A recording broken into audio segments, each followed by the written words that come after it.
Na mambo vipi Swahili community, kama kawaida leo tena tukulazi kinyonge. Mimi nachokwambia shika kiti, shika popcorn, basi tuondoke pamoja.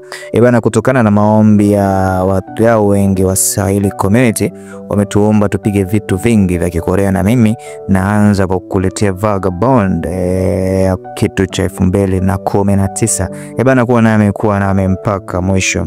Bana, wakwambia katika ufalme wa Afrika Kaskazini, sniper mmoja alikuwa pamoja na mshirika wake wakisubiri shabaha yao kufika. Wote walikuwa wamejificha, bunduki zao zikiwa tayari kwa ajili ya mashambulizi. Hata hivyo, mara tu walipoona shabaha ikijitokeza, sniper alianza kuhisi wasiwasi kwa sababu alimfahamu vyema sana mtu huyo. Sniper huyo hakuwa mwingine bali ni Chad Dalgan mwenyewe. Sasa tukirudi nyuma, tunaonyeshwa kumbukumbu ambapo Chad Dalgan alikuwa akionyesha ujuzi wake wa taekwondo. Akiwa anafanya mazoezi kwa kufanya miondoko mbalimbali, kwa bahati mbaya alimvunja shingo mwenzake. Baadaye alifanya kosa jingine na akajigonga kichwani kwa nguvu hadi akaanza kuvuja damu. Hali hii ilimfanya mpo wake Hon kuanza kulia, lakini Dalgan alimtuliza akimwambia kuwa yuko sawa na kwamba amezoea kuumia namna hiyo. Licha ya kazi yake hatari, bado alipata muda wa kucheza na mpo wake Hon, lakini pia kumfundisha mbinu za judo, karate na taekwondo, na alimsaidia Hon kushinda mkanda mweusi. Hon alipoteza wazazi wake kwenye ajali na Dalgan alichukua jukumu la kumlea Hon na kumsaidia awe kijana mzuri. Wakati huo huo, Jessica Lee, mkurugenzi wa kampuni ya John and Mark Asia, alikuwa akizungumza katika tukio la serikali. John and Mark, kampuni iliyoongozwa kwa utengenezaji wa silaha kutoka Marekani, ilikuwa ikishindana na Dynamic, kampuni ya Kikorea inayojulikana kwa kutengeneza ndege bora na nafuu zaidi. Licha ya hilo, Jessica alisisitiza kuwa ndege za kampuni yake aina ya Thunder zilikuwa bora zaidi kuliko za Dynamic, hali iliyomfanya atoe zabuni ambayo ilikuwa trilioni 1 zaidi. Sasa serikali ilibidi kufanya uamuzi juu ya zabuni hiyo. Upande mwingine, kwa bwana Dalgan, licha ya kufanya kazi kama mwana maonyesho wa hatari yani stuntman, Dalgan hakuwa akipata kipato cha kutosha kulipia bili za nyumbani. Hon alimpigia simu akisema kwamba kama hawatalipa bili ya umeme mwezi huo, basi wangekatiwa umeme. Dalgan alijaribu kukopa pesa kwa rafiki yake, lakini rafiki yake huyo alichukulia kama masiala tu. Hon akiwa amekasirika alitupa chupa za pombe za Dalgan kwenye takataka na kutamani mjomba wake aache kunywa. Akiwa anafanya hivyo, aliona kijitabu kilichokuwa kimetupwa ambacho kilionyesha ndoto ya Dalgan ya kuwa boss Lee wa Korea. Hata hivyo, kutokana na hali ya kifedha, Dalgan hakuweza kutimiza ndoto yake. Wakati wa chakula cha jioni, Hon alikasirishwa na tabia ya Dalgan ya kutokukata pombe na kutojitahidi kufanikisha ndoto yake. Hata hivyo, hakumwambia moja kwa moja bali alionyesha tu hasira yake. Dalgan, akiwa hajui sababu ya hasira hiyo, alimtuliza Hon kwa kumwambia kwamba hivi karibuni angepata pesa ya kutosha kutimiza matakwa yote ya Hon. Kisha alimuonyesha Hon kadi ya mwaliko akieleza kwamba timu ya taekwondo ya Korea ilikuwa imealikwa Morocco kusherehekea miaka ya 50 ya uhusiano wao wa kidiplomasia kati ya nchi hizo mbili. Dalgan alipendekeza kwamba Hon aende Morocco na kwamba angefurahia, lakini Hon hakuwa na mpango huo. Sasa tukija katika ubalozi wa Korea ulioko Morocco, Go Hae ambaye ni wakala wa huduma ya ujasusi ya kitaifa ya Korea aliwasili kwa kuchelewa kwenye mkutano. Aliweka mafaili yake mezani, lakini akagundua kuwa mkutano ulikuwa umeisha muda mrefu uliopita. Balozi wa Korea alimkemea akisema kuwa hajawahi kuona mwanafunzi wa mafunzo ya sijali kiasi hicho. Go Hae aliomba msamaha, na wakati mawakala wengine walikuwa wakitoka ukumbini, yeye kwa siri alifunga mlango na kuanza kazi yake ya siri. Alijaribu kutoa kifaa kilichokuwa kimefichwa ndani ya saa ya ukutani, lakini wakati huo afisa wa balozi Kim Ho-sik aliingia na kumuuliza kwa nini alifunga mlango. Go Hae alijibu haraka kuwa alikuwa akibadilisha nguo. Akitosheka na jibu hilo, Kim aliondoka na kumpa nafasi Go Hae kuendelea na kazi yake, na aliweza kuondoa kifaa hicho kwa mafanikio na kukificha ndani ya lipshine yake. Upande wa Jessica, alimuuliza wakili wake Hong Sbom kuhusu mwelekeo wa serikali kuhusu kampuni ipi ina nafasi kubwa ya kushinda zabuni. Hong alimjulisha kuwa rais kwa sasa alikuwa akigemea kampuni ya Dynamic, jambo ambalo lilimtia Jessica wasiwasi. Jessica alisisitiza kuwa walipaswa kupata njia ya kuishawishi serikali ili ipendelee kampuni yao. Akiwa na hasira, alimkemea Michael Almeida, makamu wa rais wa kampuni ya John and Mark. Alimuonya kuwa kama hatofanya chochote, wote wawili wangejikuta kwenye matatizo makubwa. Michael alimhakikishia kuwa alikuwa anafanya kila awezalo. Wiki moja ikapita na Hun alikuwa anajiandaa kuwa na safari rasmi ya kwenda kwenye taekwondo kule Morocco. Bado alikuwa na hasira na Dalgan, ambaye kwa hasira alitaka kujua kwa nini Hun alikuwa na chuki naye. Hun alijibu kuwa hilo ni jambo ambalo Dalgan asingeliweza kuelewa. Dalgan alikuwa amempikia mayai yaliyokaangwa ili amshawishi ale, lakini Hun alikataa na kuondoka. Wakati huo huo, huko Ureno, jambo la ajabu lilikuwa likitokea. Michael alikuwa akifuatwa na magenge na alikuwa akijaribu kutoroka kwa udi na uvumba. Alijaribu kupanda ndege kuwaonya kwamba ndege ya aina ya Boeing B357 iliyopangwa kusafiri kutoka Korea kwenda Morocco usiku huo ilikuwa iko hatarini kuanguka na kuwa walipaswa kuizuia isiruke. Hata hivyo, simu yake ilidukuliwa kabla hajamaliza ujumbe wake. Hun yeye alikuwa akisubiri katika uwanja wa ndege kwa ajili ya ndege yao. Alimtumia Dalgan ujumbe wa sauti akimwambia kuwa alikuwa anaelekea kupanda ndege. Familia nyingine pia zilikuwa zikiagana. Miongoni mwao alikuwa Park Kwang-tiok, ambaye alifurahi mno mke wake alipomwambia kuwa alikuwa mjamzito. Aliadhimisha habari hiyo kwa kufurahia na alikuwa na furaha kubwa sana. Vivyo hivyo, kocha wa timu ya taekwondo alipokea salamu za heri kutoka kwa dada yake Chayong, na watoto wengine wa timu hiyo pia walikuwa wakiagana kwa furaha na wazazi wao. Michael aliweza kupiga simu uwanja wa ndege kwa kutumia simu ya umma, na kwa haraka alionya mfanyakazi mmoja kuwa ndege ya B357 ilikuwa kwenye hatari ya kuanguka na kwamba ilihitaji kusitishwa mara moja. Mfanyakazi huyo alishtuka sana, na alipojaribu kuwajulisha wenzake kuhusu habari hiyo, ghafla moto ulizuka katika ofisi ya uwanja wa ndege na kusababisha taharuki na vurugu. Katikati ya ghasia hizo, mhalifu mmoja asiyejulikana alimbandika chipu ya umeme shingoni mfanyakazi huyo, jambo lililomfanya apoteze fahamu. Wakati huo ndani ya ndege ya B357, Hun alikuwa akifurahia akiwa na marafiki zake huku akijirekodi kwa kutumia simu yake mkononi. Bila kukusudia, aligongana na mwanaume na simu yake ikaanguka chini. Mtu huyo mgeni alichukua simu na kumrudishia kisha akaketi, lakini Hun alianza kumtazama kwa wasiwasi.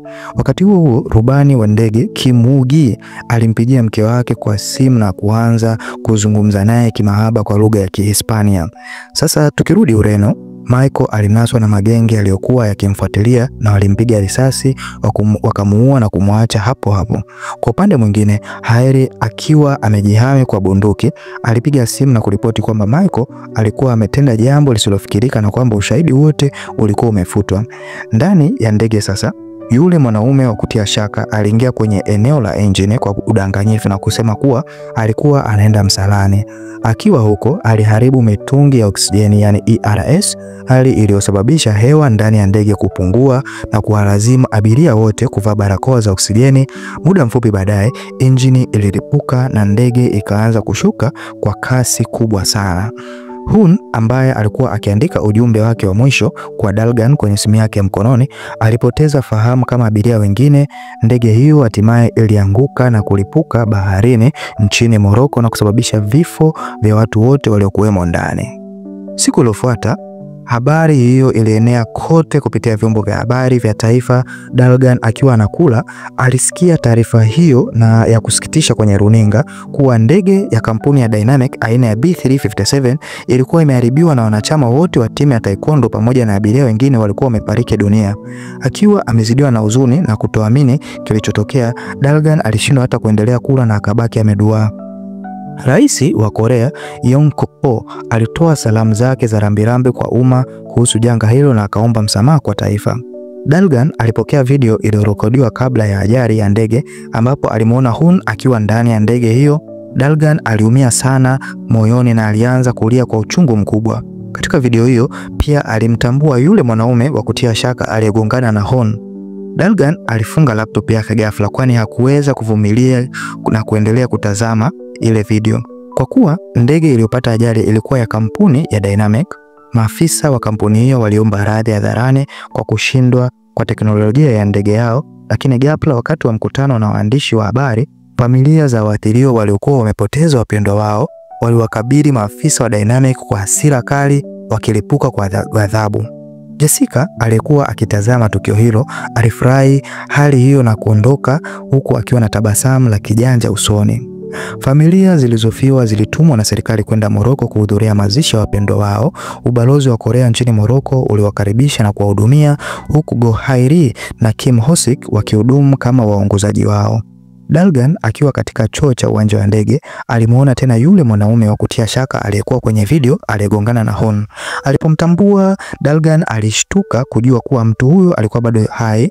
Alianza kumfuatilia, lakini mwanaume huyo alikimbia kwa haraka na kupanda gari. Dalgan alimfuata kwa teksi na alipomkaribia alimsogelea na kumuuliza ni nani na ni vipi alinusurika katika ajali ya ndege. Mwanaume huyo alijibu kwa kumfyatulia risasi Dalgan. Dalgan alikwepa risasi hizo na mapambano makali yakaanza kati yao. Wakati wa mapambano hayo, Dalgan aliona alama ya ajabu kifuani mwa mwanaume huyo. Hata baada ya kusukumwa na kuangushwa, Dalgan aliendelea kupigana. Mwanaume huyo alifanikiwa kumjeruhi Dalgan na kujaribu kutoroka, lakini Dalgan alitumia ujuzi wake wa taekwondo na judo kupanda hadi juu ya paa ambapo alimwona tena mwanaume huyo. Mshukiwa alijaribu kuiba gari, lakini Dalgan aliruka kutoka kwenye paa hadi juu ya gari hilo na kuanzisha pambano kali, lakini mwanaume huyo alifanikiwa kumrusha Dalgan na kutoroka. Familia zilizofiwa zilikuwa zimekusanyika ukumbini ambapo Edward Park, mkurugenzi mtendaji wa Dynamic Company Asia, aliwasili kuzungumza nao. Mara tu alipoingia, familia hizo zililipuka kwa hasira. Park Kwang, bingwa wa karate, aliinua kiti na kutaka kumrushia Edward Park, lakini alijizuia alipomwona Edward Park hakupinga na alikuwa wazi kukiri makosa ya kampuni yake. Edward Park alieleza kuwa kama ambavyo wapendwa wa familia hizo walikufa katika ajali ya ndege, familia yake pia ilikuwa imeshawahi kupitia msiba kama huo miaka iliyopita. Aliwafahamisha kuwa makao makuu ya kampuni ya Dynamic yalikuwa yamekubali kutoa fidia kwa ajili ya hasara walioipata, lakini alisisitiza kuwa wanapaswa kuchukua msimamo na kutafuta haki kupitia mahakama. Park alisisitiza kuwa fedha haziwezi kuchukua nafasi ya maisha ya watu. Wakati huo Dalgan aliingia ukumbini akiwa amejeruhiwa na kufichua taarifa muhimu kwamba ajali ya ndege haikusababishwa na hitilafu ya kiteknolojia bali ilikuwa ni shambulio la kigaidi. Habari hii iliwashangaza na kuwatia hofu waliokuwepo. Dalgan alimuuliza Hae-ri kama alikumbuka kumuona gaidi huyo uwanja wa ndege na kama alikumbuka uso wake. Alionyesha video kupitia laptop yake iliyoonyesha uso wa mshukiwa. Hae-ri alikiri kuwa hakumbuki vyema sura ya mwanaume aliyekuwa akimkimbiza Dalgan. Walipochunguza picha za CCTV za uwanja wa ndege, waliona mtu tofauti kabisa na yule mshukiwa aliyekuwa kwenye video. Dalgan alihisi kuwa picha hizo za CCTV zilikuwa zimechezewa, lakini ilikuwa ni vigumu kwake kuwashawishi wengine. Akiwa na shaka juu ya Hae-ri, Dalgan alianza kumfuatilia na hatimaye aliingia nyumbani kwake kwa siri ili kuchunguza. Wakati wa upekuzi alipata kadi iliyomtambua Hae-ri kama wakala wa huduma ya kijasusi ya taifa ya Korea. Wakati huo Hae-ri alipokea simu na Dalgan akamwelekeza aijibu. Simu hiyo ilithibitisha Dalgan kwamba Hae-ri alikuwa kweli ni wakala halali wa kijasusi na kwamba alikuwa Morocco kwa ajili ya kumkamata balozi wa Korea aliyehusika katika biashara ya dawa za kulevya. Hakuwa na uhusiano wowote na ajali ya ndege. Dalgan alimwomba Hae-ri amsaidie kufichua ukweli kuhusu shambulio la kigaidi kwenye ndege. Alimwambia kuwa kama wakala wa kijasusi ni wajibu wake kuwakamata maafisa fisadi waliokuwa nyuma ya tukio hilo. Hae-ri alikubali kumsaidia Dalgan. Alikuwa na hamu ya kulipiza kisasi kwa niaba ya mpwa wake. Dalgan alimuonyesha Hae-ri video ya mwisho aliyerekodi Hoon kabla ya kifo chake. Hae-ri alichunguza kwa makini na kisha akaituma kwa mwenzake Gong-hook akiomba aanze uchunguzi mara moja. Sasa wakati huo katika ikulu ya nchini Korea, yani Blue House, Rais Yang Kuk-po, Waziri Mkuu Hong Seo, Katibu Mkuu Mwandamizi Yoon Han na Waziri wa Ulinzi Park Man-young walikuwa wakijadili kuhusu ni kampuni gani kati ya Dynamic au John & Mark inayopaswa kupewa mkataba wa ulinzi wa kitaifa. Rais alipendekeza kuwa kutokana na kupotea kwa imani ya umma kwa kampuni ya Dynamic baada ya ajali ya ndege, kampuni ya John & Mark inapaswa kuchaguliwa.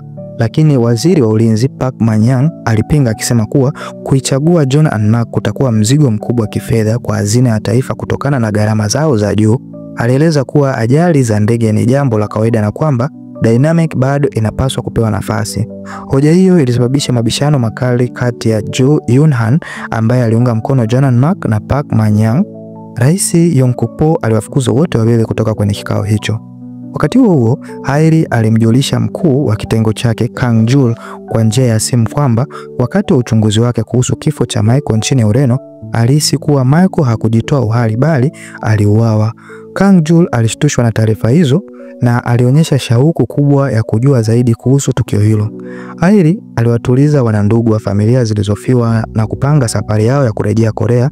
Walimshukuru kwa ukarimu wake. Kwa upande mwingine, Dalgan yeye aliamua kutorejea Korea bali kubaki Morocco ili kumtafuta gaidi.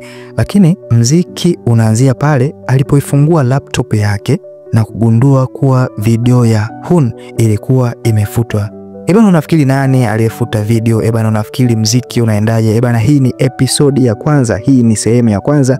Basi kwa wale ambao wamekubali, usisahau kusubscribe ili itakapotoka sehemu ya pili tuweze kuondoka pamoja. Unasemaje? Okay.